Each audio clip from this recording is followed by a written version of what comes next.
جس طرح سال کے دنوں میں عید کے 2 دنوں کو خصوصی اہمیت حاصل ہے، اسی طریقے سے ہفتے کے دنوں میں جمعہ کو خصوصی اہمیت حاصل ہے۔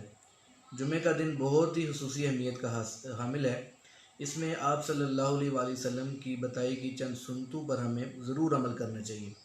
مثال کے طور پہ جو جمعہ کی سنتیں ہیں اس کے اندر ایک بات یہ ہے کہ جمعہ کے دن غسل کیا جائے، اور غسل کرنے کے بعد مسواک بھی کی جائے، خوشبو لگائی جائے، اچھے سے اچھا جو لباس ہمارے پاس میسر ہے وہ لباس پہنا جائے۔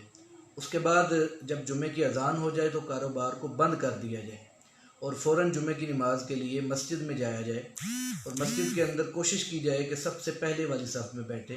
اگر پہلے والی صف میں جگہ نہیں ہے تو جہاں جگہ موجود ہو وہاں پر بیٹھ جایا جائے، جمعہ کی نماز پڑھی جائے۔